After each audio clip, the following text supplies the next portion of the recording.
গভীর রাতে ছাগলের ঘরে হঠাৎই আগুন। আগুনের হাত থেকে ছাগলদের বাঁচাতে গিয়ে প্রাণ হারালেন এক গৃহস্থ। ঘটনাটি ঘটেছে পূর্বস্থলী 1 নম্বর ব্লকের সমুদ্রগড় পঞ্চায়েতের নিচু চাপাহাটি এলাকায়। বৃহস্পতিবার গভীর রাতে আচমকায় আগুন লাগে স্থানীয় বাসিন্দা নিখিল আধিকারীর বাড়ির ছাগল থাকার ঘরে। মুহূর্তের মধ্যেই আগুন ছড়িয়ে পড়ে চারিদিকে। স্থানীয় বাসিন্দারা আগুন নেভানোর চেষ্টা শুরু করেন। ছাগলদের বাঁচাতে ঝাঁপিয়ে পড়েন নিখিলবাবু নিজেও, কিন্তু তাতেই ঘটে বিপদ। আগুনের শিখায় গুরুতরভাবে দগ্ধ হন তিনি।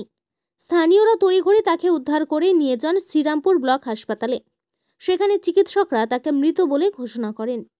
এই অগ্নিকাণ্ডে ছাগলের ঘরে থাকা 23টি ছাগল পুড়ে যায়। এর মধ্যে ঘটনাস্থলেই 19টি ছাগলের মৃত্যু হয়েছে, বাকি 4টে গুরুতরভাবে দগ্ধ। পুরো এলাকায় এখন শোকের ছায়া। নিখিলবাবু ছাগলগুলোকে বাঁচাতে আগুনে ঢুকে পড়েছিলেন। কেউ ভাবতেই পারেনি এমন হবে।